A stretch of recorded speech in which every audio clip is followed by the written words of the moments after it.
mjoli wa Bwana. Mjoli wa Bwana, MJOLI.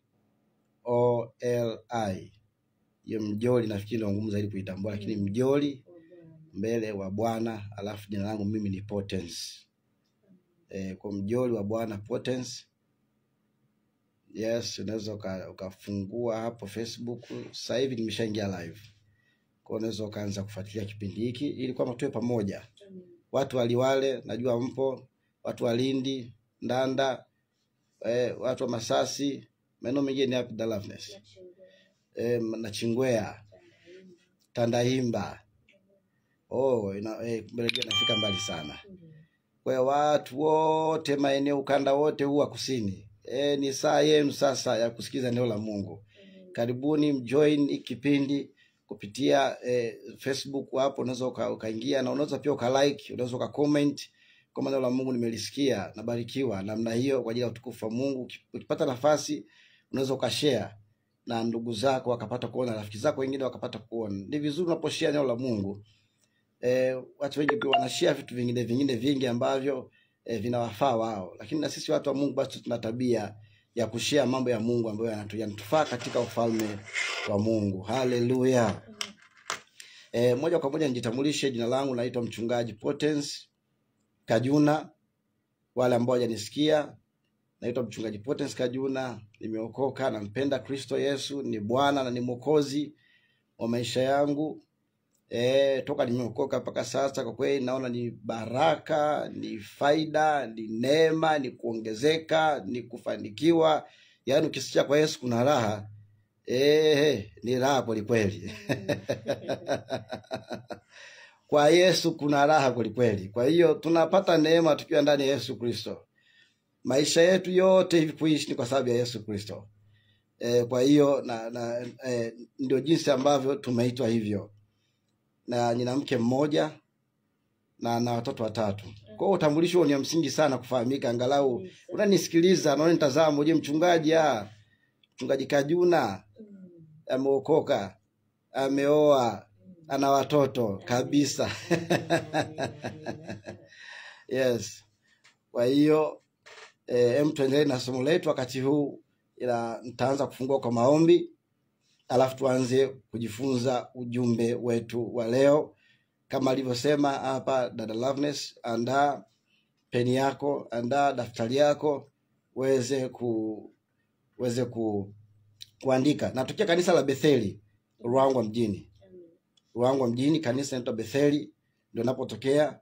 Na ninao watumishi wa Mungu pale ambao tunatumika pamoja kabisa, tunamwona Mungu kila iitwapo leo.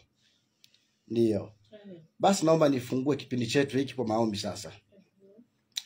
Baba Mungu mwema, unayestahili sifa na utukufu, Mungu mwema, Mungu wa milele, nani aliye kama Bwana? Ninakupa sifa zote, ninakutukuza Bwana. Asante kwa ajili ya siku ya leo ambayo Mungu umetupa watoto wako. Tunakushukuru Yesu Kristo, Mungu ambaye umeweza kutupigania, ukatupa uzima, ukatupa afya, ukatupa nguvu, ukatupa akili timamu, ukatupa uwezo wa namna mbalimbali. Tunakushukuru Mungu wetu mwema. Wakati Bwana nimefika mahali hapa ni kwa ajili ya ushuhuda wa neno lako. Make wako watu wengi, mia kwa mamia, maelfu ambao wanasikiliza ujumbe huu. Ninakusihi Mungu Baba ukapate kulibariki neno lako, na kila ambaye atatia nia kusikiliza Baba apate angalau jambo la kuweza kumsaidia katika maisha haya ya dunia. Asante Mungu Baba kwa sababu utakuwa katikati yetu, ni kupitia jina la Yesu Kristo ninaomba nikiamini, amen. Amina. Basi moja kwa moja tutaanza somo letu la leo. Na tunapoanza somo la leo, wiki iliyopita nilikuja na watumishi wa Mungu hapa ambao ni washirika wangu ndani ya kanisa. Tukawa tunaangalia mambo mbalimbali kuhusiana na Biblia, somo la Biblia, faida za kusoma Biblia. Ukasikia na shuhuda mbalimbali vile watu ambao wa Mungu wameweza kujitoa kusoma Biblia nzima na kuweza kuimaliza vitabu vyote 66 kwa muda wa miezi 8. Ulisikia shuhuda zile na ukapata hamasa bila shaka msikilizaji, na pengine kuna watu wameanza kuchukua hatua za kusoma Biblia. tayari. Inawezekana kwa sababu Biblia yako na ukaimaliza hata zaidi ya mara moja. Kwa hiyo endelea kufanya hivyo. Yule ambaye ulisikia ujumbe ule na ukasikia shuhuda zile ukajisikia kutiwa nguvu, jambo la kujua ni kwamba soma neno la Mungu ni vita kali. Ni vita. Shetani hakubali watu wasome neno. Kwa hiyo lazima tuishinde hiyo vita. Kwa jinsi gani? Ya kuchukua tu hatua na maamuzi ya msingi magumu ya kuanza kusoma Biblia yako. Wewe uliokoka, wewe ambaye kanisani, lazima usome Biblia yako kwa lengo la kuweza kuimaliza Biblia yote. Sasa leo hii ujumbe huu ni tofauti kidogo. Nimerejea kwenye masomo ambayo tumekuwa tukijifunza siku za nyuma, kama watakuwa wameweka memory au kumbukumbu wale ambao wamekuwa wakitufuatilia. Masomo yanayohusiana na nyakati za mwisho. Nyakati za mwisho au siku za mwisho. Haya masomo ni ya msingi kulingana na majira tulionayo sasa. Majira tulionayo sasa ndio yanayotulazimu, na wakati tulionao sasa ndio unaotulazimu kuweza kujifunza masomo haya, ili kila mtu awe na uelewa, ajue. Kuelewa hatu inatosheleza, kupata maarifa yatosha sana. Ukipata maarifa ya kujua mambo yanayojiri baadaye, mambo yatakayotokea baadaye ni yapi, ni muhimu sana watu kufahamu. Kuna watu wengine tunakaa katika dunia lakini tunajua labda ndo tumefika, ndo tuko hapa na kadhalika na kadhalika. Kuna hali ya kujisahau kama binadamu. Kwa hiyo lazima tukumbushane mambo kama ya kwamba hapana, duniani hapa sisi tumeitwa tu kuwa wasafiri na wapitaji. Yes, hatuna guarantee ya kukaa hapa katika mwili huu wa damu na nyama milele. Hapana. Kwa hiyo tujue kuna wakati tutatakiwa kuripoti kwa nani? Kwa Mungu Baba aliyetuleta duniani. Amen, amen. Kwa hiyo ni vizuri kujua mambo ya nyakati zijazo yamekaje kaaje. Sasa hayo mambo yatatupa sisi, yatatufanya sisi tujue namna ya kuweza kukaa sasa hivi. Tuishije, tuenende vipi, tutendeje baada ya kujua mambo yajayo baadaye. Amen, amen. Kwa somo letu la leo lina kichwa kinachosema hukumu za Mungu wakati wa dhiki kuu. Tarudia tena, hukumu za Mungu wakati wa dhiki kuu. Unaposikia neno dhiki kuu, moja kwa moja unajua tayari hizi ni ujumbe wa majira ya mwisho, kwa sababu ndio nyakati za mwisho tulizonazo sasa hivi. Mambo yanayotokea yote, kila kitu ni dalili za kuonyesha tumefikia mwisho kabisa wa mambo yote. Mwisho wa mambo yote. Na ni heri tu ndugu yangu msikilizaji ukaamini hivyo. Usije ukajisahau. Jua kabisa kwamba tuko nyakati za mwisho. Ni kipindi cha kuwa makini sana. Makini mno kutunza uliokoka. Ni kipindi cha makini sana hiki kutunza wokovu wako. Kuyatunza mavazi yako ya wokovu. Kutunza utakatifu na maisha ya kumhofu Mungu. Ndio kipindi kicho tunacho sasa. Mambo mengine yote ni ya ziada. La kwanza ni hilo. Kwa hiyo hukumu za Mungu wakati wa dhiki kuu ndio somo letu la leo. Leo utazijua aina hizi za hukumu. Zipo hukumu mbalimbali ambazo zitatokea. Lakini kabla ya kusema hizo hukumu, ni muhimu tujue dhiki kuu itatokea wakati gani. Na dhiki kuu ni nini? Nilishakufundisha ujumbe hapa redioni ambao una kichwa kinachosema dhiki kuu. Fuatilia kwenye peji yangu ya Facebook, ukurasa wa Facebook, utaona, andika Mjoli wa Bwana, utaona ujumbe unakuja wa dhiki kuu. Nilishakufundisha hapa. Lakini hapa tuka kupitia haraka. Dhiki kuu ni kipindi ambacho tunatarajia kitatokea hapa duniani mara baada ya kanisa kunyakuliwa. Mara baada ya unyakuo wa kanisa, kuna kipindi kitakuja kinaitwa dhiki kuu. ambayo dhiki kuu hii haijawahi kutokea hapa duniani toka kuumbwa kwa ulimwengu. Maandiko yanasema hivyo, ile Mathayo mtakatifu sura 24. Ndio maandiko yanavyosema, itatokea dhiki kuu ambayo haijawahi kutokea toka kuumbwa kwa ulimwengu. Itatokea baada ya kanisa kunyakuliwa. Kanisa ni watu wa Mungu. Kanisa sio majengo. Majengo yatabakia. Kanisa ni watu wa Mungu walioishi maisha matakatifu, maisha ya kuepukana na dhambi, maisha ya kuepukana na mambo yote mabaya. Watu waliomwamini Yesu Kristo na kumchukua kama Bwana na Mwokozi wa maisha yao, hao ndio watanyakuliwa, na hilo ndio kanisa. Ndugu msikilizaji na mtazamaji ambaye hujawahi kujua, kanisa ni watu wa Mungu ambao wamempokea Yesu Kristo, wametubu dhambi zao.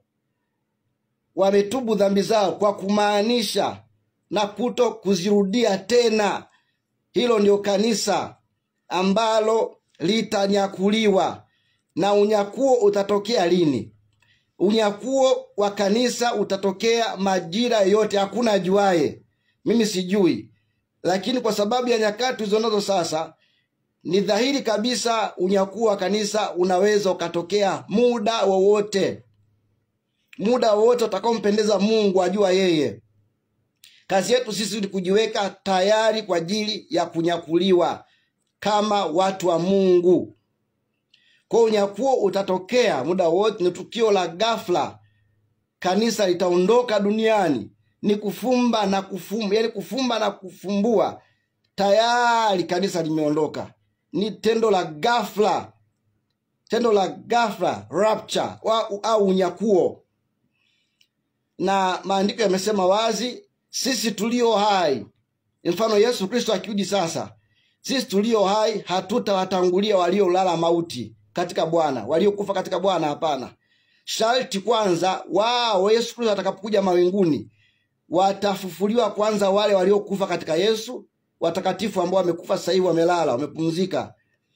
Hao ndio watakaofufuliwa, nao ndio watamlaki Yesu Kristo mawinguni.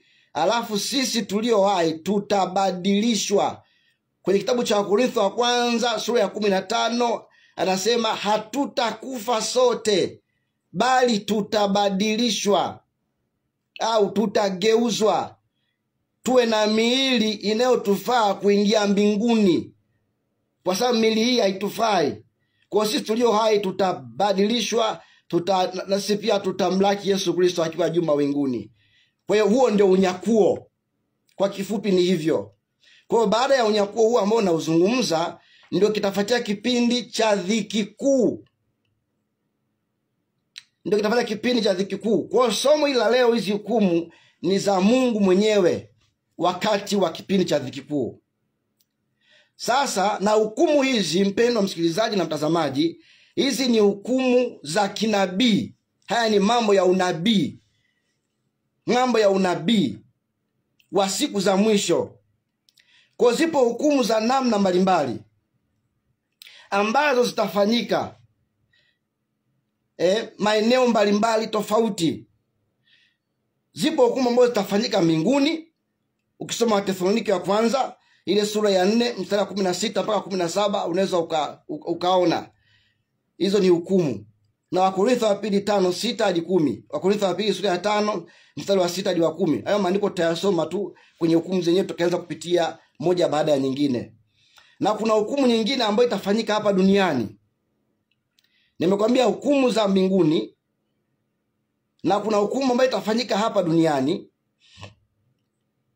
na hukumu nyingine inafanyika katika mbingu mpya.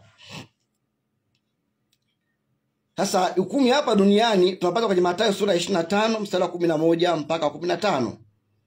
Mathayo sura 25 mstari wa 11 mpaka wa 15. Na katika mbingu mpya ni Ufunuo wa Yohana sura 20 mstari wa 11 hadi wa 15. Hukumu hizi anazifanya Mungu mwenyewe. Haleluya. Sasa hebu tuanze moja kwa moja kuzichambua hizi hukumu. Na uwe makini kunizingatia sana. Masomo haya yanahitaji kusikiliza kwa umakini kweli kweli, ili uweze angalau kupata point, uondoke na point 3. Haleluya. Mungu awabariki sana ambao mnatufuatilia Facebook. Nimeona kuna watu wameingia. Mungu awabariki sana mnaoendelea kufuatilia. Barikiwe sana. Hadi kaka Joshua Jeremia namuona. Barikiwe sana. Dada Neema, Mungu akubariki na unafuatilia kipindi hiki. Ubarikiwe sana. Na wengine ambao mtaendelea kufuatilia au ambao mtakuta kimerekodiwa, Mungu awabariki sana. Sasa hukumu ya kwanza ni hukumu ya watakatifu mbinguni. Hukumu ya watakatifu mbinguni. Hiyo ndio hukumu ya kwanza ambayo tunajifunza, ambayo itatokea wakati wa kipindi cha dhiki kuu. Sasa hii hukumu ambayo ya watakatifu mbinguni inahusiana na nini? Moja kwa moja tuangalie Wakorintho wa pili sura ya 5 mstari wa 10. Wakorintho wa pili sura ya 5 mstari wa 10, ambao unasema, kwa maana imetupasa sisi sote kudhihirishwa mbele ya kiti cha hukumu cha Kristo, ili kila mtu apokee ijara ya mambo aliyotenda kwa mwili, kadiri alivyotenda, kwamba ni mema au mabaya. Haleluya. Unaona neno hili kwenye Korintho wa pili 5:10. Huyu ni mtume Paulo anaandika waraka kwa Wakorintho. Sasa hii hukumu ya watakatifu mbinguni maana yake ni nini? Hii ni hukumu ambayo itatokea baada ya kanisa kuwa limenyakuliwa. Ndio maana unasikia hukumu ya watakatifu mbinguni, na maana hawapo duniani, wameshanyakuliwa, wako mbinguni. Ndio hukumu itafanyika kule mbinguni, na inawahusu watakatifu peke yake, kama Korintho wa pili 5:10 ilivyosema. Ni hukumu ya kupokea ijara kwa maana ya malipo au mshahara wa yale ambayo tumeyatenda duniani. Yaani mfano kama sasa hivi watu wa Mungu ambao tumeokoka, wale watu ambao wameamua kumpenda Yesu Kristo, kazi ya Mungu, wachungaji, wainjilisti, mitume, manabii, watu wenye huduma mbalimbali, watu wenye karama mbalimbali ambao wanatumika duniani sasa hivi. Hao wote kazi ambao wanaifanya sasa hivi, hadi kazi ambao wanaifanya mimi hapa redioni sasa hivi, ina ujira mbinguni. Ujira inawezekana duniani tusiupate, au mshahara usiupate hapa duniani, ila mshahara wa kazi ambao wanaifanya sasa hivi ya kufundisha, mshahara wake ni mbinguni, sio duniani. Duniani hakuna mtu akulipa kwa kazi unayoifanya ya Mungu, kwa sababu ni kazi ya kujitolea, ni kazi ya kujitoa bure. Kwa hiyo ambaye anatulipa kwa kazi za Mungu ni Mungu mwenyewe, na malipo ya kazi hizi yatatokea kipindi hiki. Unaona, ndio hukumu ya watakatifu mbinguni. Yaani kila mtu ambaye ni mtakatifu, kazi yote ambayo umeifanya duniani ina malipo. Hakuna kazi ambayo haina taji. Hakuna kazi ambayo itafanya mtu wa Mungu ikose kuwa na malipo. Kila kazi ambayo mtu wa Mungu unaifanya ina malipo. Ndio maana tunaambiwa sana tuifanye kazi ya Mungu kwa bidii. Tuifanye kazi ya Mungu kwa moyo. Tufanye kazi ya Mungu kwa kujitahidi. Japokuwa ni ngumu, japokuwa ina majaribu, japokuwa kuna vikwazo, japokuwa kuna kuchukiwa, japokuwa kuna kutengwa, japokuwa kuna kuonekana ufai, japokuwa kuna kuonekana wewe ni umepitwa na wakati, japokuwa kuna kuonekana yani hueleweki. Ndio kazi ya Mungu, necha yake iko hivyo. Ukitafuta kueleweka kwenye kazi ya Mungu unapishana na Mungu mwenyewe. Lakini kazi hata Yesu mwenyewe hakueleweka. Yesu mwenyewe alikuwa duniani, alikataliwa.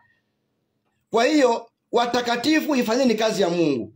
Msiache kumtumikia Mungu, msizimie moyo, usirudi nyuma, songa mbele kuifanya kazi ya Mungu. Wewe ni mhubiri, hubiri kwa bidii. Mwimbaji, imba kwa bidii.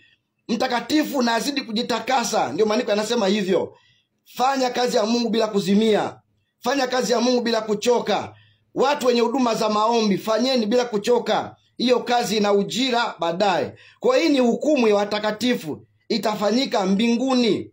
Kama mtarejea masomo ambayo nifundisha hapa siku za nyuma, nilisema kwamba mara baada ya kanisa kunyakuliwa na kwenda mbinguni, pale mbinguni kitakachofanyika ni hii hukumu ya watakatifu, ambayo ndio itatangulia tukiwa mbinguni. Itatangulia. ndio kipindi kile cha kuvikwa taji. Maana kuna kipindi cha kuvikwa taji miaka 3.5 ya kwanza, na hukumu wa watakatifu ndio unasikia mbinguni. Watakatifu pia wenyewe watahukumiwa. Unaposikia hukumu usijigenge katika tafsiri mbaya tu. Hukumu huwa inaita matokeo kwa wanaofanya vizuri na inaita matokeo kwa wanaofanya vibaya. Inawahusu watu wote. Haleluya. Bwana Yesu asifiwe. Kwa miaka 3.5 ya kwanza ya dhiki kuu, maana dhiki kuu itakuwa na kipindi cha miaka 7 hapa duniani, ambayo imegawanyika miaka 3.5 ya kwanza na miaka 3.5 ya pili. Kwa miaka 3.5 ya kwanza kule mbinguni, wakati watakatifu tumeenda kule juu, 3.5 ya kwanza itakuwa ni kipindi cha hukumu ya watakatifu, kuvikwa taji, kupongezwa. Mungu anakupongeza kwa kazi nzuri ambayo umeifanya, kwa vile umeacha dhambi, umejitenga na mabaya, umejitenga na kila kitu ambacho duniani kilikuwa ni kizuri, umeacha maisha ya anasa, umefanikiwa kweli kutokufanya mambo maasi na mambo mabaya, unavalishwa taji.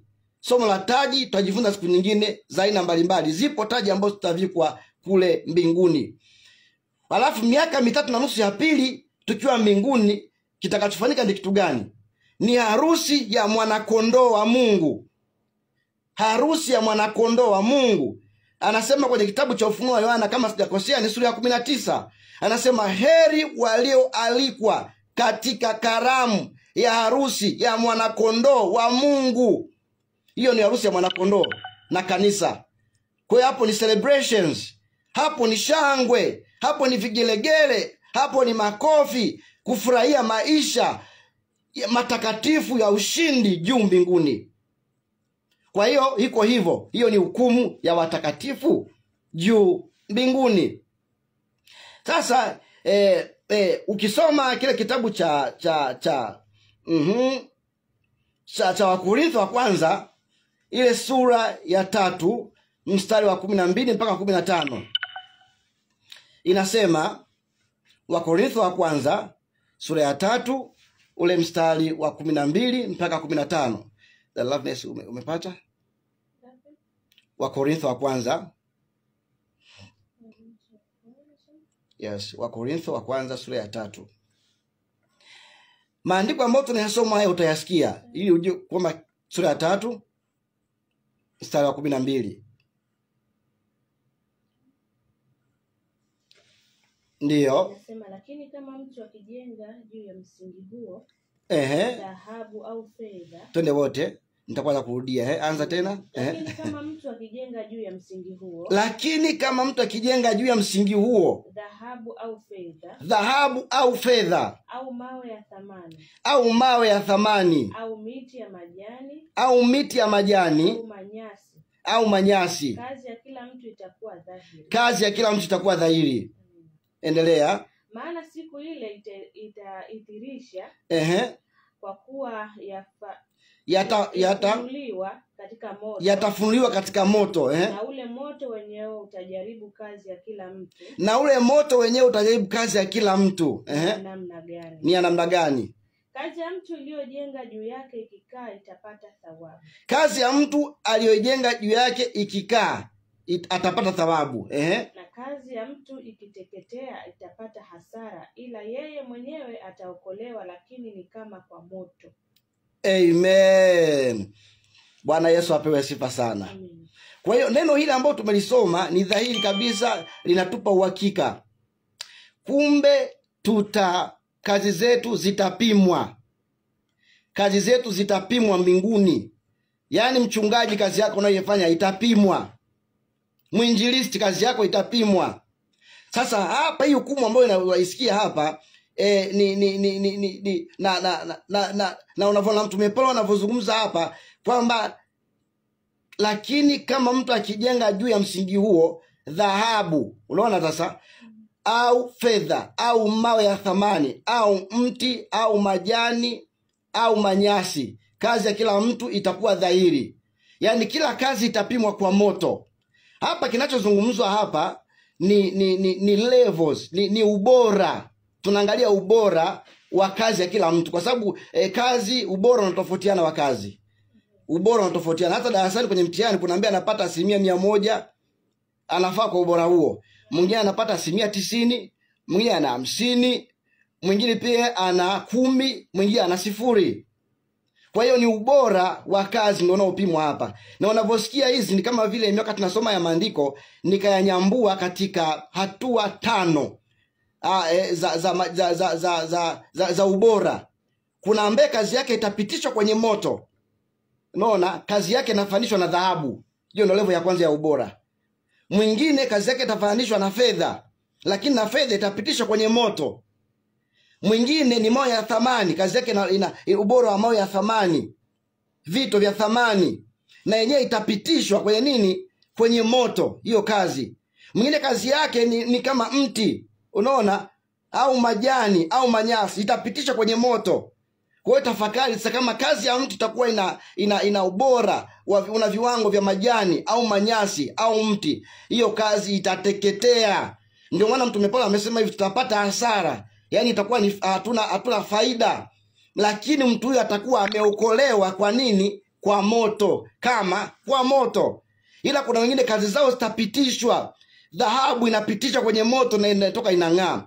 Fedha inapitishwa kwenye moto inatoka inang'aa. Iko vizuri, inakuwa ya thamani zaidi. Mwingine ni moyo ya thamani, yanapitishwa kwenye moto yanatoka yakiwa vizuri. Kwa hiyo kazi zetu zote zitapimwa.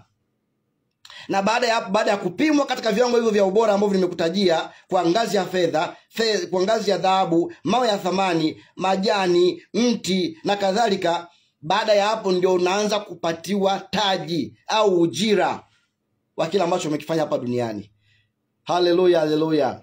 Bwana Yesu asifiwe. Hiyo sasa kwa kifupi ni hukumu ya watakatifu mbinguni. Leo nitafundisha maki hukumu ziko 5. Kama muda utaniruhusu tutajifunza zote. Kama muda utaniruhusu tutajifunza tu chache, na utakuwa na amani na hilo. Bwana Yesu asifiwe sana. Haleluya, haleluya. Amen, amen. Sasa hiyo ni hukumu ya watakatifu mbinguni. Jambo kubwa hapo ni nini? Ni kwa wewe msikilizaji unanisikiliza. Wewe mtu ambaye umeokoka, fanya kazi ya Mungu kwa bidii. Jitoe. Fanya kazi ya Mungu kwa kasi, kwa bidii kubwa. Usiangalie watu wanaokuchelewesha. Jitoe tu mwenyewe. Kazi ya Mungu ni kujitoa. Kazi ya Mungu ni ya kujitoa kwa muda, kujitoa kwa mwili wako, kujitoa maisha yako, kujitoa kuacha vitu vyako, yaani kujitwika msalaba wa Kristo kila siku. Hiyo ndio kazi ya Mungu ilivyo. Na kazi ya Mungu anasema ambaye anaifanya kwa ulegevu amelaaniwa. Amelaaniwa mtu afanye kazi ya Mungu kwa ulegevu. Kwa hiyo fanya kazi ya Mungu kwa bidii, kwa kuchangamka, kwa ujasiri wa hali ya juu sana. Kwa sababu upo ujira wako mbinguni. Haleluya. Hukumu ya pili itakayotokea, hiyo ni hukumu ya kwanza nimaliza. Hukumu ya pili itatokea kile kipindi cha dhiki kuu. Kile kipindi cha dhiki kuu kina hukumu za aina mbalimbali. Lakini hizi hukumu za kipindi cha dhiki kuu ndio yale unasikia ni mapigo. Ambayo mapigo yana aina 3. Kuna mapigo yanaitwa mapigo ya baragumu. Mapigo ya muhuri 7. Kuna muhuri 7. Alafu kuna zile baragumu 7, na kuna mapigo ya vitasa 7. Ufunuo sura ya 6 mpaka sura ya 16. Ufunuo sura ya 6 mpaka sura ya 16. Ni sura karibia 10 hapo, nataka uzisome. Na nakupa nini kazi ya kuzisoma hizo sura, msikilizaji na mtazamaji. Pata nafasi, soma Ufunuo wa Yohana sura ya 6 mpaka sura ya 16. Sasa hapo utaona sasa hukumu hizi, mapigo. Na nakwambia ukweli, narudia tena kwamba hizi hukumu zinamhusu Mungu mwenyewe. Ile ya mbinguni inamhusu Mungu mwenyewe kwenye kuwalipa watakatifu. Na hii hukumu hizi za mapigo haya ambayo nimekwambia ni maangamizi. Ikimpendeza Mungu niombee, wiki ijayo na kusudia kufundisha haya mapigo au haya maangamizi, kwa sababu yamejigawanyika katika maeneo tofauti. kuna ambaye anahusiana lakini ngoja nisiseme kila kitu sasa hivi. Wiki ijayo ujipange kusikiliza. Nitaelezea kiundani mapigo haya ambayo watu wengi hatujayajua. Na inabidi tuyajue. Tuyafahamu tu ili kwamba tujiweke vizuri sasa hivi. Na niseme kwamba kanisa litakuwepo. Kwa mtu uliyookoka, unaishi maisha matakatifu ya kumpendeza Mungu, kipindi hiki sasa cha mapigo haya hautakuwepo. Utakuwa umeshaokolewa na kuponywa na hizo shida. Haya mapigo ambayo nayasema sasa hivi ya hukumu itawahusu watu wote ambao wamemkataa Yesu Kristo. Wamemkataa Yesu Kristo, wamemtukana Mungu.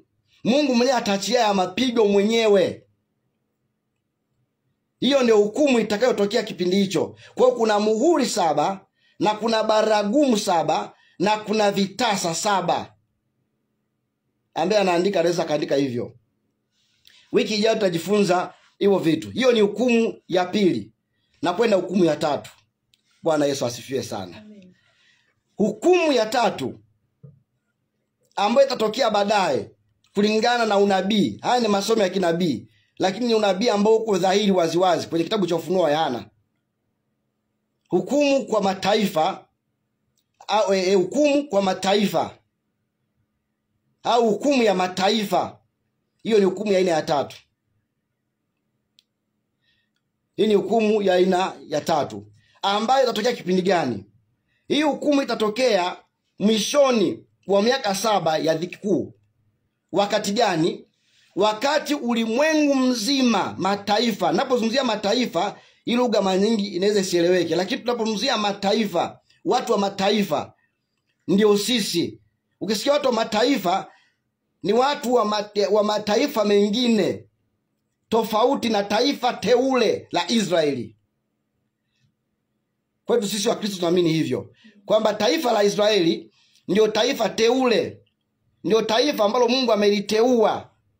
Kwa hiyo ndio taifa la Mungu. Mataifa mengine yote yaliyo tofauti na Israeli, hayo ndio tunasema ni mataifa mengine. Lakini Israeli ni taifa teule la Mungu. Kwa hiyo sisi watu wa mataifa pia tulipata neema ya kuokoka. Na kipindi hiki tulichonacho ni kipindi cha neema ya Mungu inaonekana zaidi kwa watu wa mataifa mengine ambao ndio sisi, ambao tunapata neema ya kuokoka. Kwa sababu mpaka sasa hivi taifa la Israeli linamsubiri masihi wake au masihi wao. Wanaamini bado mfalme wao hajaja. Mpaka leo wanaamini kwamba mfalme wao bado hajaja. Kwa hiyo wanamngojea mfalme wao aje.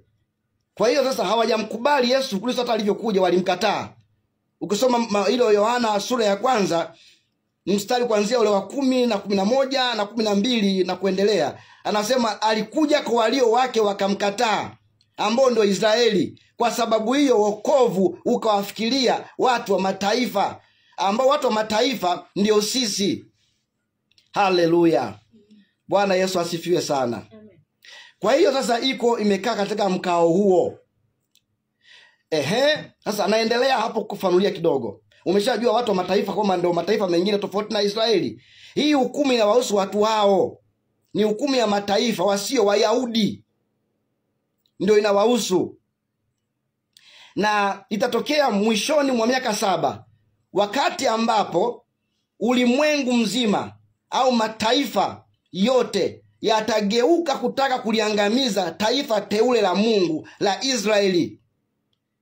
Watakapotaka kuliangamiza taifa teule la Mungu la Israeli, ndio maandiko yanaweka wazi kwenye kitabu cha Ufunuo wa Yohana kwamba Yesu Kristo ndio atakaporudi kwa mara ya pili duniani.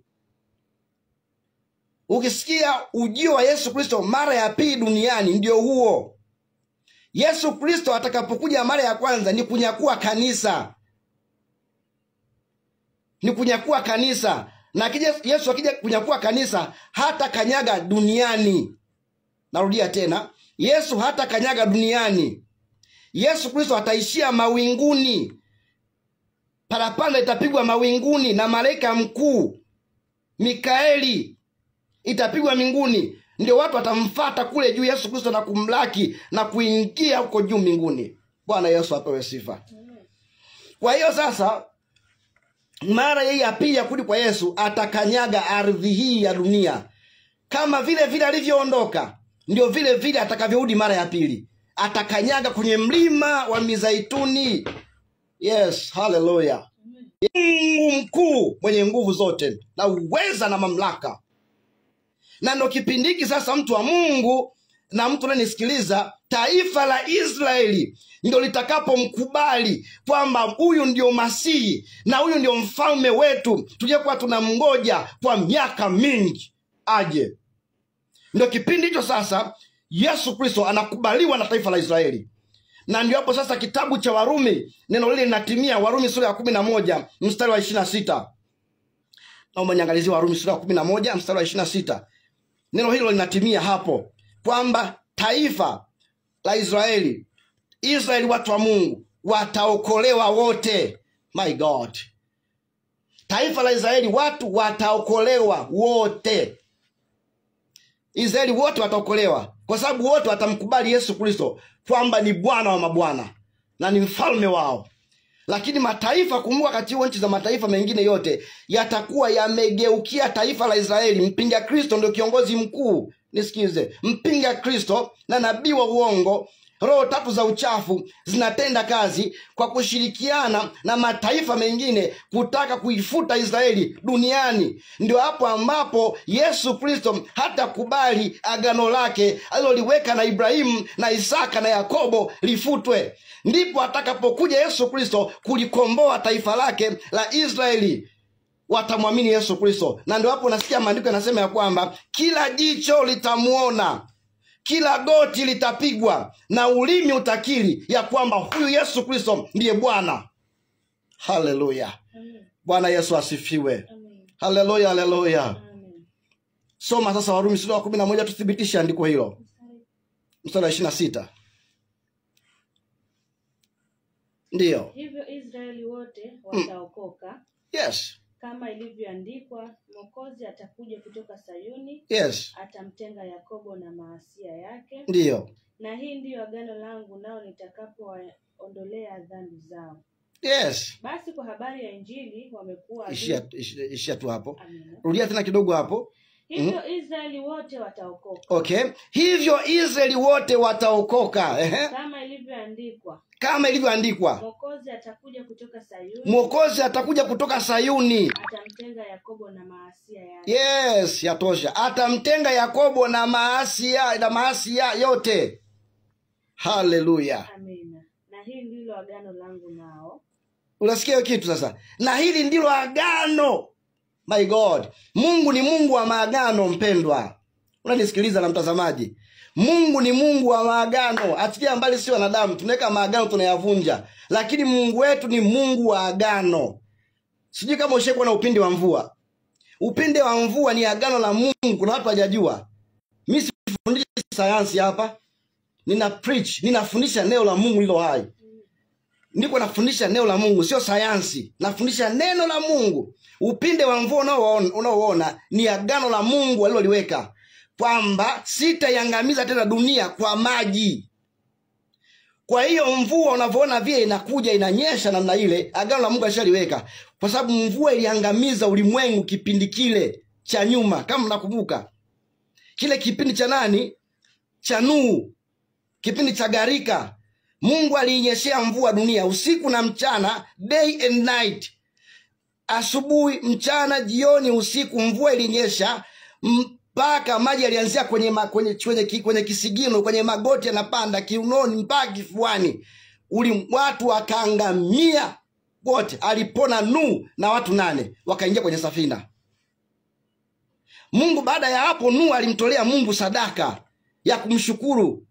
Baada ya kuona Nuhu anaona sasa maji yamekata, maji yameisha, akasema mshukuru Mungu ameokoa na ile gharika. Mako wako ndani ya gharika, na gharika leo hii ni Yesu Kristo. Huyo ndio gharika. Ili uwe salama inabidi Yesu Kristo ndio safina. Huyo ndio safina. Ili upone inabidi uingie ndani ya safina, ambaye ndio Yesu Kristo. Upate amani, upate uzima. Safina ya leo ni Yesu Kristo. Ili uwe salama, uwe na uhakika kufika mbinguni, inabidi uwe ndani ya Yesu Kristo. Huyo ndio safina ya leo hii. Kwa hiyo Nuhu alichokifanya, alitoa sadaka ya shukrani. Mungu akaipenda, Mungu akaifurahia ile sadaka nono. Maandiko yanasema ya kwamba harufu ya sadaka ilifika kwa Mungu. Mungu akaweka agano, akasema sitaangamiza tena dunia kwa maji. Akaweka upinde wa mvua, ndio agano hilo. Sasa kama Mungu aweka agano hilo, na wewe ni shahidi mnaga upinde wa mvua, huyu ni Mungu wa ajabu, huyu ni Mungu wa pekee. Ameweka agano kuokoa taifa la Israeli. Haleluya. Kuokoa taifa la Israeli. Amesema Israeli wote wataokolewa. Hilo ni agano la Mungu, lazima litimie, lazima litimie. Kwa hiyo hukumu ambayo nimekufundisha inahusu hukumu, kwa hukumu mataifa ambao watageuka kutaka kuipiga Israeli, ambao hawakubali Yesu Kristo hapa duniani. Kama hivi ninavyokufundisha, okoka, unakataa. Okoka, unasema nasubiri kesho. Njoo kanisani, hutaki. Njoo kanisani, hutaki. Nuhu na hivyo hivyo alikuwa anapiga kelele, jamani, njoo tutengeneze safina, kuna mvua itakuja, kuna mvua itanyesha. Watu wanamdhihaki, wanaoa, wanaolewa, wanafurahia vitu vingine ambavyo vina msingi, wanakula maisha kama kawaida, wanakula bata, wanaendelea. Lakini Nuhu anateseka, anatengeneza safina, watu wanamzomea, wengine wanasema hizi mbao, huyu anahangaika, anapoteza muda wake. Kumbe Nuhu anajua Mungu amemtuma. Mungu amemtuma. Kama Mungu alivyonituma mimi nikuambie hizi habari njema, ingia kwenye safina ambaye ndio Yesu Kristo. Kuna hukumu itakuja kwa ajili ya mataifa, na mataifa ndio wewe ambao unanisikiliza. Ndio wewe unanisikiliza, ndio mtu wa mataifa. Hukumu inakuja. Kwa hiyo ni heri leo ukafanya maamuzi, usijipe muda wa kungoja. Ngoja nisubiri. Unazidi kula raha na kuponda raha za dunia. Raha za dunia tunaziacha. Maisha duniani tunayaacha. Hatufaidiwi chochote. Magari hatundinayo, nyumba hatundinazo, kazi hatundinazo, wake wetu na wame zetu, hao wote ni mambo ya duniani hapa. Kwa mbinguni kwa Mungu hakuna kuoa, hakuna kuolewa. Hakuna kuoa wala kuolewa, hakuna kumiliki magari na mafedha sio na vitu gani. Yote hayo ni kwa ajili ya mambo ya hapa duniani, ambayo sasa hayo ni mambo ya kawaida tu. Heri leo kafanya maamuzi, unanisikiliza. Heri leo mtazamaji kupitia Facebook live, na ambayo utakubalia utaona kipindi hiki, ukafanya maamuzi ya kuepukana na maisha ya dhambi. Ingia kwenye safina vizuri. Usiingie kwenye safina na michanganyo. Watu wengi leo wameingia makanisani, wamevamia makanisa, wameingia huku wanakunywa pombe, wameingia huku wanafanya uzinzi, wameingia huku wanafanya uasherati, wanaingia huku wanafanya mambo machukizo mbele za Mungu. Mungu anaona mambo yote. Mungu anarekodi kila kitu ambacho mwanadamu anakifanya. Hii ni hukumu kwa mataifa. Sasa ina maana kuna ambao watakuwa wamemkataa Yesu Kristo, wanahukumiwa. Na ndio hapa anasema hivi, kuna ubaguzi ambao Mungu ataufanya. Atabagua, ile Mathayo mtakatifu sura 25 mstari wa 31 mpaka 33. Anabagua kondoo na mbuzi. Na nimekwambia hapo dhahiri kwamba taifa la Israeli linaokolewa. Yesu Kristo amesharudi mara ya pili. Yuko duniani sasa tayari. Yuko Israeli. Kila jicho litamuona. Si ndio mfalme amekuja? Na huyo ndo atatawala ulimwengu mzima, na mfalme yani hapo anakuja, yani anakuja na utisho wake sasa. Yani ndio ujio wa wafalme wote. Kama umeshakusema kuna mfalme hapa duniani, huyo ndo anakuja, ndio mbabe wa wababe. Ulishasikia kuna wafalme wametokea hapa duniani na maraisi na viongozi wakubwa. Hao wote hao anakuja aliye juu ya wa maraisi wote, aliye juu ya wafalme wote, ambaye ana akili zote, ambaye ana hekima yote, ambaye ana maarifa yote, ambaye ana nguvu zote, ambaye amewaumba wanadamu wote. Atakuja kama mfalme wa mfalme, ambaye atatawala mbingu, anatawala na nchi. Haleluya. Ndio kipindi hiki maraisi na watu wakubwa na watu wengine watatamani, wataibika siku ile, kwa sababu walikataa maisha ya wokovu. Walikataa maisha ya wokovu. Watu wataibika. Watu watasema milima ituangukie, milima ituangukie, milima itakimbia, itakataa kuangukia watu na kuasitiri, kwa sababu leo hii walimkataa Yesu Kristo. Walikataa neema ya wokovu ambayo tunaihubiri bure hapa redioni. Bwana Yesu asifiwe sana. Kwa hiyo sasa unaona hapo Mathayo mtakatifu sura 25, naomba nisomee. Mathayo mtakatifu sura 25. My God, Jesus. Yes. My God, hallelujah. Rabo shatapa. Mathayo Mtakatifu sura 25. Jesus. Sasa hapo unaona ubaguzi 25:31 Inasema hapo atakapokuja mwana wa Adamu katika utukufu wake, malaika watakatifu wote pamoja naye, ndipo atakapoketi katika kiti cha utukufu wake. Na mataifa yote watakusanyika mbele zake, naye atawabagua kama vile mchungaji abaguavyo kondoo na mbuzi. Endelea. Atawaweka kondoo mkono wake wa kuume na mbuzi mkono wake wa kushoto. Yatosha. Haleluya. Hapo atakapokuja mwana wa Adamu katika utukufu wake. Umesikia neno hilo, katika utukufu? Yaani hapo anakuja na utukufu wake. Anakuja na utukufu wake. Na malaika watakatifu wote pamoja naye. Na kipindi anapokuja mara hii ya pili, kumbuka vizuri na kukumbusha, anakuja na kanisa lake duniani. Muhimu sana ujue hicho kitu. Yaani Yesu Kristo atakuja mara ya pili hapa duniani, alilinyakuwa mawinguni kanisa. Anaporudi mara ya pili, anarudi na kanisa hapa duniani na anakuja kuiokoa Israeli. Na ndio kipindi kile cha vita, unasikia ya Armageddon, vita kuu ya 3 ya dunia, ambapo leo unasikia kuna maandalizi ya silaha za maangamizi, ambao ndio wiki hiyo ndio somo hilo. Silaha za maangamizi za nyuklia, silaha za maangamizi za sumu ambao zinaandaliwa. Hizo silaha zote zitafanya kazi baadaye. Zilifanywa majaribio miaka ya nyuma. Wiki ijayo utasikia hivyo vitu, nitakwambia kwa sehemu. Unaona? Sasa ndo anakuja mwenyewe mbabe kwa neno lake, ile vita inaisha. Bwana Yesu asifiwe. Amen. Vita inakoma mara moja. Yuko na kanisa. Sasa hapo unaona kinachotokea ni kuwabagua. Anasema nyie mliwapinga Israeli. Mataifa, watu wa mataifa ambao walipinga Israeli anawabagua. Mnakaa mkono wa kushoto. Ambao watakuwa wamekubali wanakaa mkono wa kulia. Yaani sasa na vile na mchungaji anavyojua kondoo, mtu anayechunga kondoo anajua, na mbuzi. Unajua hawa ni kondoo unaweka pembeni na hawa ni mbuzi. Unafanya selection. Unachagua tu kwamba huyu anakaa huku, anakaa huku. Kwa hiyo Mungu anajua kwamba wewe ndio ulikuwa mpinzani wa taifa la Israeli. Wewe ni mbuzi, kaa pembeni. Wale waliokuwa wanaliunga mkono na kulitetea taifa la Israeli na kuliombea taifa la Israeli na kulisupport taifa la Israeli na kulisaidia taifa la Israeli na kushikamana na taifa la Israeli. Okay, wewe ni kondoo, unakaa mkono wa kuume.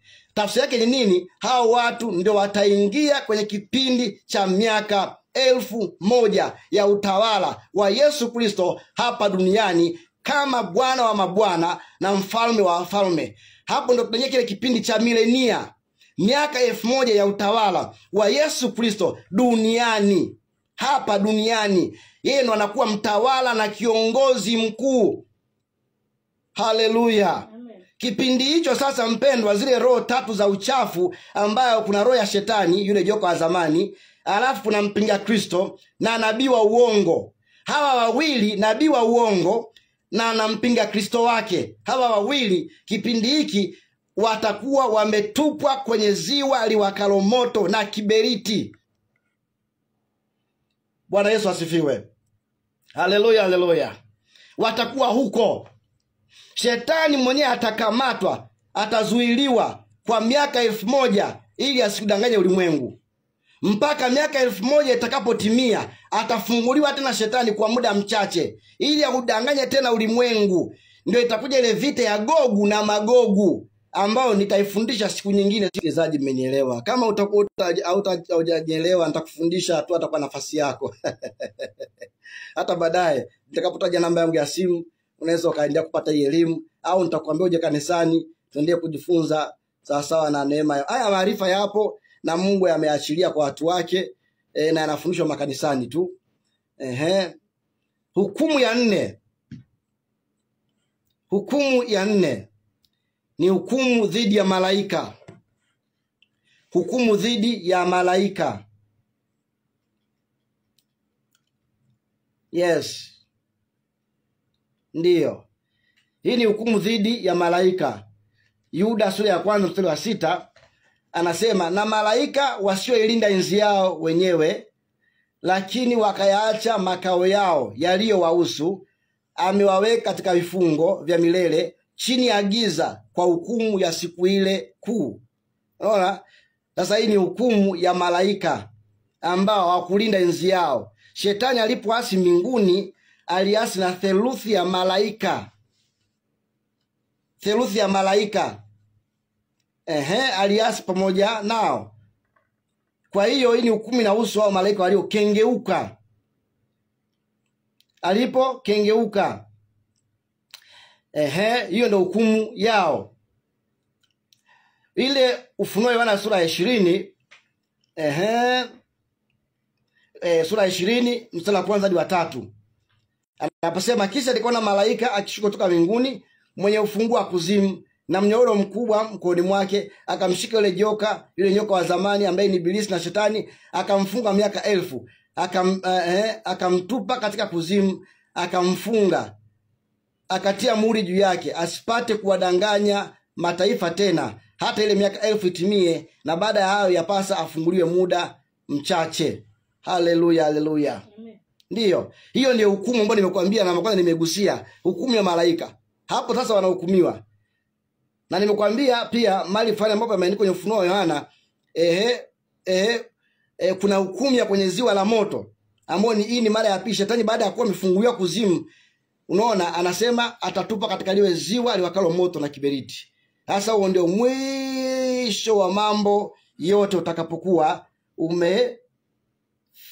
Ufunuo sura ya 20 mstari wa 10 anasema, na yule Ibilisi mwenye kuwadanganya akatupwa katika ziwa la moto na kiberiti, alimo yule mnyama na yule nabii wa uongo. Nafikiri umeniamini sasa kwamba atatakaye tangulia ni mpinga Kristo, ambaye mpinga Kristo, wapinga Kristo sasa hivi wengi wameshatokea duniani, wala mpinga Kristo wapo. Lakini kuna kiongozi wao atakuja, na atakuja nabii wa uongo. Na manabii wa uongo sasa hivi wapo. Hao ndio watoto wa manabii wa uongo, hao wa huyo kiongozi mkuu atakayekuja. Hao ni watoto. Lakini pia wapinga Kristo wa sasa hivi hawa unawasikia ni wadogo wadogo, wasio wababe. Kuna mbabe wao ambaye anaitwa yule asi. Mpinga Kristo atakuja. Hawa sasa hivi cha mtoto tu. Anakuja baba yao sasa, ambao huyo atakuwa anaongoza. Lakini huyo baba yao huyo mpinga Kristo mkuu na nabii wa uongo mkuu, wote hao ndio watakao tangulia. Malipo yao nakwambia wazi, malipo ya nabii uongo na malipo ya mpinga Kristo ni kwenye ziwa liwakalo moto na kiberiti. Ziwa liwakalo moto na kiberiti. Na atakayewafuatia watatu ndio yule wa Ibilisi aliyemdanganya Adamu na Eva, ndio anafuatia hapo, anaingia huko moja kwa moja. Bwana Yesu asifiwe. Haleluya. Yes. Ndio. Na sisi watakatifu tutafanya hukumu kipindi hicho. Ndio andiko linatimia la Wakorintho wa kwanza ile sura ya 6 mstari wa 2 hadi wa 3. Tutakuwa tunatoa hukumu kipindi hicho sasa.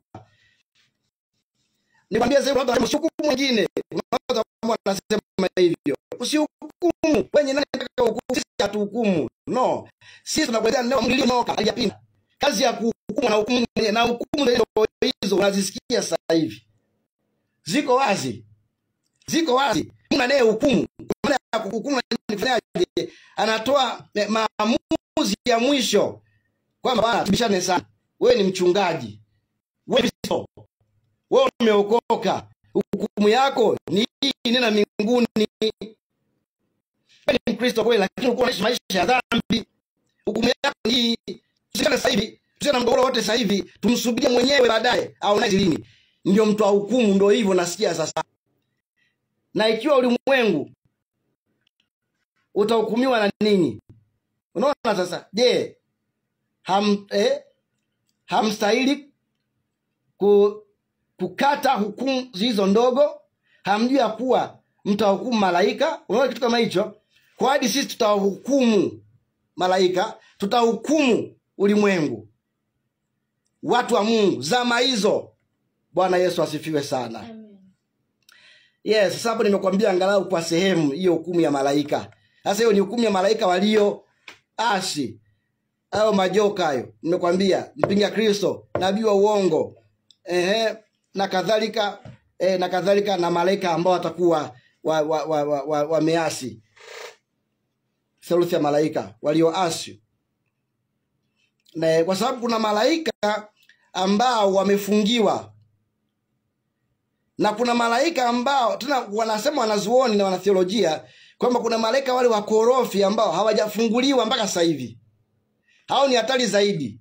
Kwa kuna mapepo, majini, hayo yote wanatenda kazi wa shetani. Sasa kuna ambao wapo wanatenda kazi, wapo tu, wapo hao, hukumu inafika, wale usipate hukumu inafika ya wale wote walioasi, viumbe walioasi wakamgeukia Mungu, hukumu yao inakuja. Alafu kupe, au ndio tunasema tunakubaliana wote ni kiama ya wafu. Kiama ya nini? Ya wafu. Ndio mwisho kabisa. Baada ya hapo hakuna tena uasi utakaofuatia. Baada ya hapo hakuna ubaya utakaofuatia, kwa sababu ndio kila kitu kinaishia hapo. Yaani ukisikia safari mbio za sakafuni zina nini? Uishia ukingoni, ndio huo. Yaani mbio zote za sakafuni mwisho wake ni hapo. Hiyo ndio tunasema ndio last judgment, hukumu ya mwisho. Ufunuo Yohana sura ya 20 mstari wa 11 mpaka 15. 20 Ufunuo Yohana 11 mpaka 15. Unaweza kusoma, nitarudi nyuma, nitakufuatia nyuma yako. Hiyo sasa isikilize vizuri atakapo anakuwa anasoma hapa mtumishi wa Mungu. Hiyo ni hukumu ya mwisho. Nimekufundisha hukumu ngapi? 5. Hukumu ya watakatifu mbinguni. Sura ya 20. 21. Sura ya 20 mstari wa 11 hadi wa 15. Kisha nikaona kiti cha enzi kikubwa cheupe, na yeye aketie juu yake. Rudi hapo tena. Kisha nikaona kiti cha enzi kikubwa. Kisha nikaona kiti cha enzi kikubwa cheupe. Na yeye aketie juu yake. Na yeye aketie juu yake, ambaye nchi na mbingu zikakimbilia uso wake. Ambaye mbingu na nchi zikakimbia uso wake. Na mahali pa hapo hapakuonekana. Na mahali pao hapakuonekana. Nikawaona wafu wakubwa kwa wadogo, wamesimama mbele ya hicho kiti cha enzi. Wamesimama mbele ya hicho kiti cha enzi. Na vitabu vikafunguliwa. Na vitabu vikafunguliwa. Na kitabu kingine kikafunguliwa. Na kitabu kingine kikafunguliwa, ambacho ni cha uzima. Ambacho ni cha uzima. Na hao wafu wakahukumiwa. Na hao wafu wakahukumiwa katika mambo hayo walioandika katika vile vitabu. Katika mambo wakahukumiwa katika mambo yaliyoandikwa katika hivyo vitabu, sawa sawa na matendo yao. Sawa sawa na matendo yao. Bahari ikawatoa wafu waliokuwamo ndani yake. Kumbe bahari inatoa wafu waliokuwamo ndani yake. Na mauti ya kuzimu zikawatoa wafu waliokuwamo ndani yake. Mauti na kuzimu na yeye inatoa wafu waliokuwa ndani yake. Wakahukumiwa kila mtu kwa kadiri ya matendo yake. Wakahukumiwa wote kwa kadiri ya matendo. Mauti na kuzimu zikatupwa katika lile ziwa la moto. Unasikia sasa hapo? Mauti na kuzimu zinatupwa na zenyewe katika ziwa la moto na kiberiti. Hii ndiyo mauti ya pili. Yaani hilo ziwa la moto. My God. Hii ndiyo mauti ya pili. Unasikia sasa? Yaani hilo ziwa la nini? La moto. Na iwapo mtu yeyote hakuonekana ameandikwa katika kitabu cha uzima. Na iwapo mtu yoyote, yani kama wewe jina lako halitaonekana, alitupwa katika lile ziwa la moto. Na iwapo mtu yote hakuonekana ameandikwa jina lake kwenye kitabu cha uzima, alitupwa katika hilo ziwa la moto. Tayari. Haleluya. Bwana Yesu asifiwe.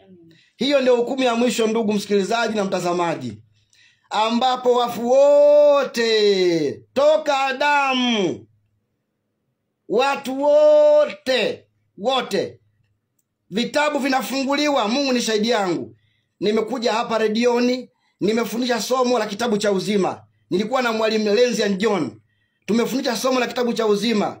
Tukawahamasisha watu wote kuokoka, watu kuacha mabaya na kujiandikisha kwenye kitabu cha uzima, ambacho hichi kitabu anacho Mungu mwenyewe. Yeye ndio register, ndio anayeregister majina, anaandika Kuna majina yanaandikwa mbinguni mpaka sasa hivi ninavyokuambia. Bado mlango huko, nafasi bado iko wazi ya kuandikwa jina lako kama unataka kuokoka, jina lako 10 ya mwisho. 10 ya mwisho. Sasa hapo yoyote ambaye jina lake alikuonekana pale anachukuliwa moja kwa moja. Anaenda yeye mwenyewe kwenye ziwa la moto liwakalo moto na kiberiti. Madini ya moto. Madini ya moto. Madini ya moto yanawaka milele na milele. Huo ni moto wa Mungu. Ni moto wa Mungu. Kuna watu wengine wanasema kwamba mnapenda kuongea na mambo yanayomai kuatisha watu. Mimi sitishi watu na kufundisha neno. Mimi ni mchungaji, ni mtumishi wa Mungu, napenda kufundisha kweli iliyonyooka. Huo ndio ukweli. Nimekwambia kuna wokovu, kuna mbingu, kuna uzima wa milele, hiyo ni habari njema. Nimekwambia lakini pia kuna moto. Hiyo ni habari mbaya. Lakini moto huu kwa bahati mbaya hiyo yenyewe, au kwa bahati nzuri huo moto hautawahusu watu wacha Mungu waliookoka. Hautawahusu. Na ukisikia kuokoka usije ukapata shida. Kuna kuokoka na mixi. Yaani kuna kuokoka na kupenda ulimwengu, na kupenda anasa, na kupenda dhambi. Wokovu nusu kwenye mbingu hii hapa haupo. Na maanisha watu wanaookoka kwa kujizatiti kabisa kuachana na mambo ya duniani kabisa. Lakini mambo ya michanganyo hayatakiwi. Na wewe ambaye hujaokoka, nafasi yako ni kupona kwako ni kuokoka. Nakwambia hakuna namna nyingine mwanadamu. Tungemuuliza hata Lutu, ilikuwaje? Wakati ameenda Lutu, wakati ameshuhudia moto ukishuka Sodoma na Gomora. Mungu ni Mungu wa neema. Mungu ni Mungu wa upendo. Lakini tusisahau sura ya pili ya Mungu wetu huyu mwema na mwenye upendo, anayevumilia. Mungu ambaye ana huruma nyingi, anayetuvumilia mpaka sasa hivi tunakosea bado anatuvumilia. Huyo Mungu pia side B yake na sehemu yake ya pili ni mtu kakana wazi, ni Mungu mwenye wivu. Mungu ana wivu. Mungu anaumia. Yeye akiona mtu wake aliyemuumba kwa udongo huu anafanya maasi, Mungu anaumia. Anasikia wivu.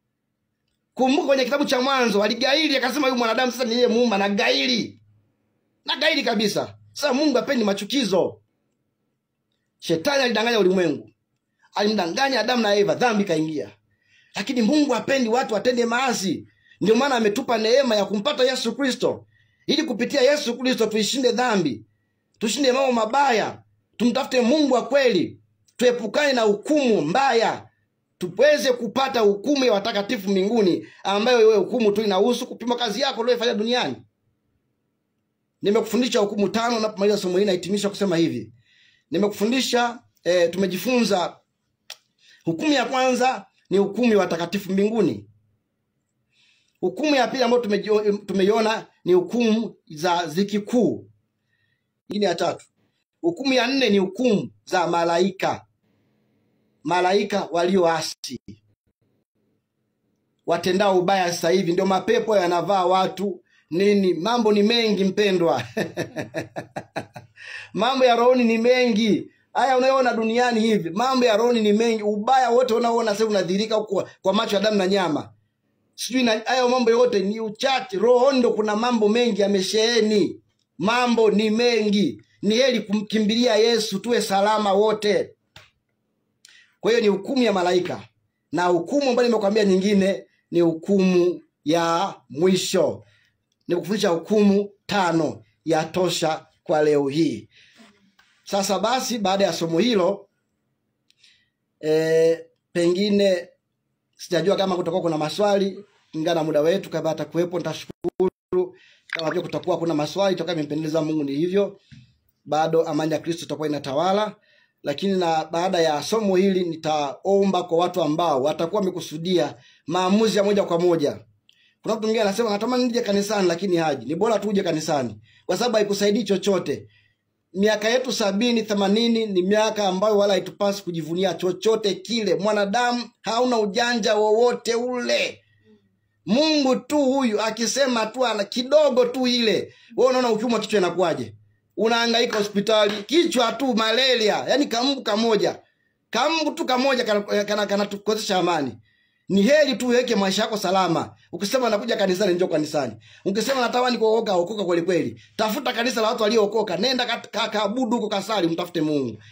Baada ya mambo machache atakayofuata sasa, tutakaporudi tena nitaenda kuombea watu ambao wanatamani sasa kuokoka moja kwa moja. Amen. Amina. Msikilizaji, ni mtumishi wa Mungu huyo, mjoli wa Bwana anakwenda hivyo. Kwa upande wa Facebook, ndugu zangu wa Masasi wameniahidi kufuatilia huko Facebook. Jamani, mtahidi nifuatilieni kwa Facebook kwa kuona kile ambacho anafanya live kabisa. Ndio ambaye ndio kwanza unaamka asubuhi, basi hii ni Rongo FM Radio Madhabahu, imepamba moto kweli kweli. Kufundishwa masomo mengi mazuri yenye kutujenga. Katika jumbe mbalimbali anasema tumsifu Yesu Kristo, milele amina. Na wasihi wa Kristo kijanga cha Nankula tuwahi kwenye ibada ambayo itaanza saa 3 ni kula Kilimba Wanankula na Chimbo ya haya.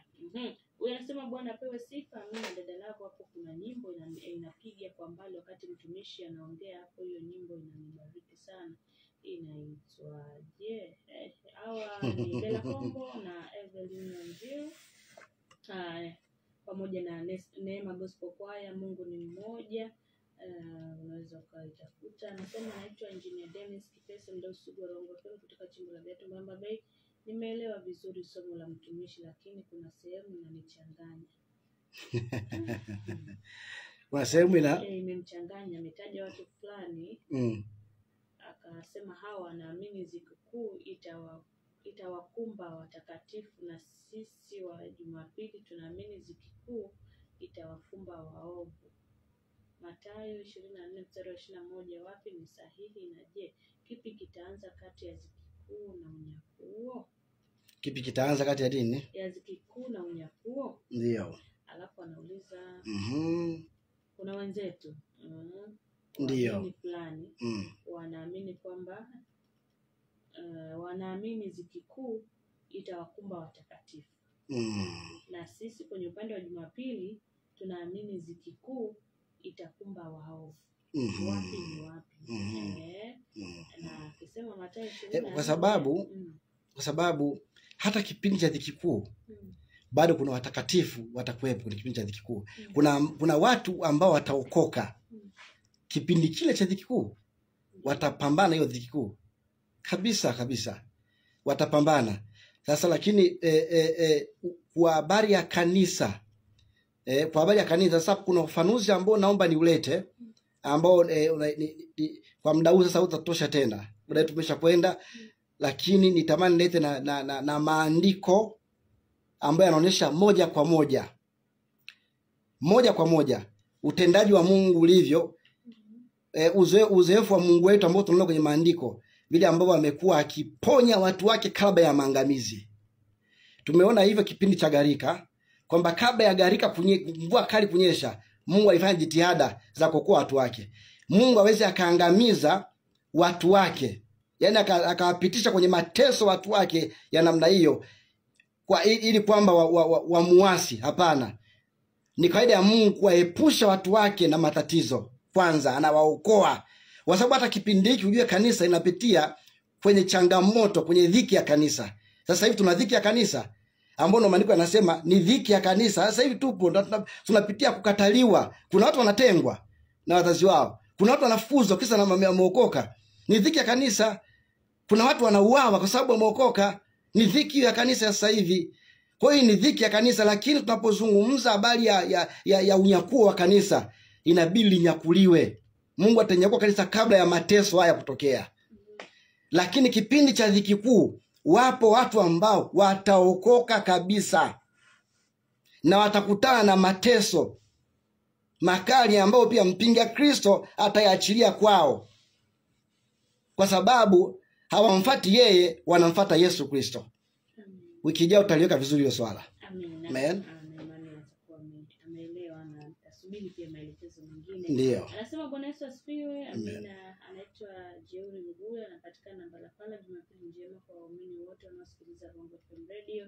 Mchungaji na mpa maua yake ametoa darasa lenye hapa duniani na huko tuendapo. Ni kweli tukimkabidhi Mungu kwa kila jambo tutapunguza vifungo vya moyo kwa 100%. Anasema hapo mjengoni. Okay. Haya, asante. Mchungaji ametisha kwa somo zuri, amefundisha kumrudia Mungu. Naitwa Chepe kutoka Mpiluka, anaitwa Boza Kubanga kutoka Jamaica Likunja. Anaenjoy sana Jumapili hii ya leo. Anaitwa Mungu ni mwema kila wakati. Anasema nimebarikiwa na kipindi by Ernest Mandondo wa Ipingo Rwanda. Amen, amen. Kama hizo nyingine nyingi tu, lakini kwa muda ndio watu wakabidhi sasa. Yes. Moyo. Kitabu cha uzima. Kitabu cha uzima. Ni kweli kabisa. Ni kweli. Asanteni sana kwa message nzuri. Na nasikia amani, nasikia furaha sana. Kuna watu ambao wanafuatilia. Yaani ninachokiamini mimi sio kupata watu maelfu au mamia. Natamani mtu huyu tu mmoja ambaye atalisikia neno la Mungu na alikubali. Mungu anamtamani mtu kama huyo. Kabisa. Kwa hiyo mimi naamini na nasikia furaha sana kusikia kuna mtu mmoja anasema jamani nimebarikiwa na somo hili. Naamini kuna kitu ambacho kitamsaidia kwenye maisha yake. Na mtu wa namna hiyo ndio mtu ambaye namtia moyo na anazidi kumpa hamasa kwamba sasa usilale. Amka kwenye usingizi. Mtafute Mungu, ishi maisha matakatifu. Kabisa kabisa. Wiki ijayo nitafafanua sasa. Nilikuwa nagusia habari za yale mapigo. Hizi kwenye zile hukumu za dhiki kuu. Mapigo yale ya mihuri, mapigo ya vitasa, mapigo ya baragumu. Na nitagusia swali la mpendwa ambaye ameuliza huyo ndugu kwa habari nini kinatangulia kati ya dhiki kuu na unyakuo wa kanisa. Na je, dhiki kuu, waamini unyakuo wa kanisa ni sehemu ya dhiki kuu? Yaani watahusika na dhiki kuu? Msikilizaji, we tayari. Waambie na wenzako. Jumapili ijayo tuje kwa pamoja kwenye redio tusikilize huko. Naona tupate maarifa ya kutusaidia watu wote tujengeke. Na hata Facebook live muweze kufuatilia. Lakini zaidi sana mje na kanisani. Mje kanisani ambao mko Ruangwa mjini, karibuni kanisani Betheli. Tuko hapa Ruangwa mjini, karibu na sheri ya Mbuyuni au huku juu kituo kipya cha polisi. Barabara ya Lipemba. Ukipiga simu 0788 10 9535. 0788 10 9535.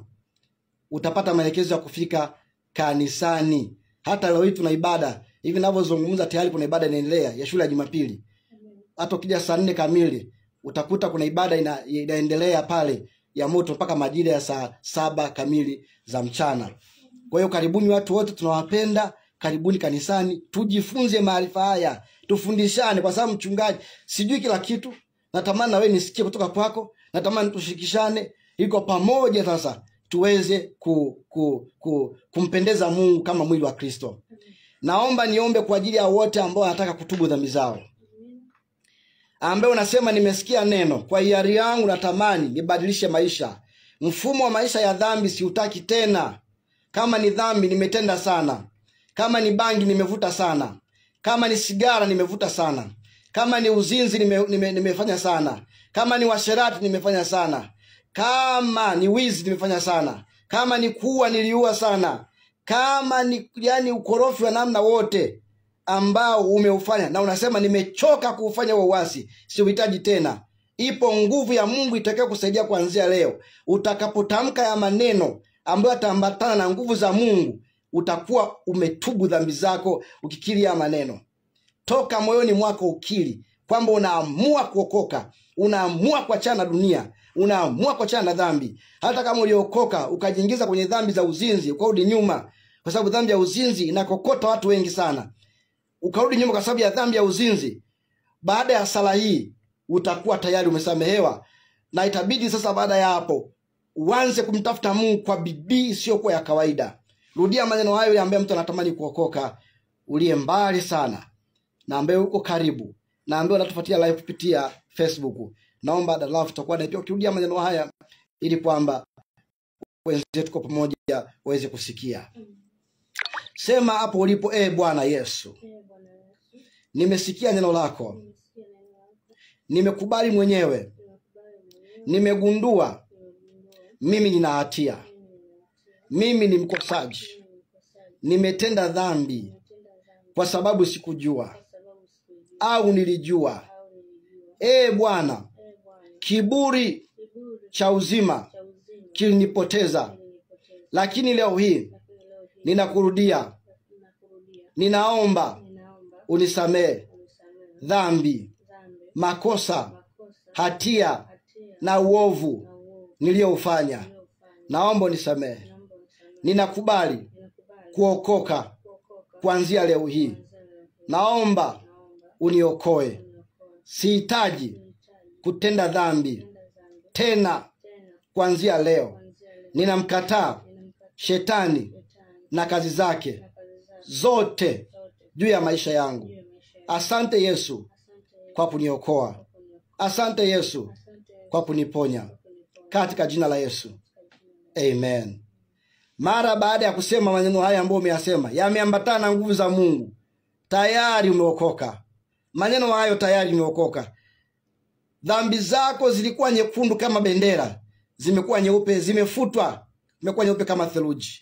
Anasema kitabu cha Isaya, tayari umesamehewa. Mama yangu, baba yangu, dada yangu, kaka yangu, mdogo wangu, ndugu zangu waliokiri maneno yao wamesamehewa. Sasa usisite kunitafuta.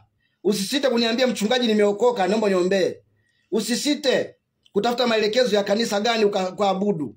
Niulize, nitakwambia. Kama uko mbali na hapa, hata hapa Ruangwa kuna makanisa mengi ya kiroho.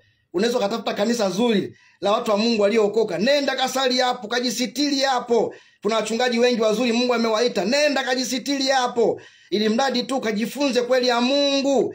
Ukitamani kuja kuambatana na mimi, kusali na mimi, tufundishane pamoja, tuombeane pamoja, karibu pia kanisa la Betheli. Nipigie namba yangu ya simu 0788 109535.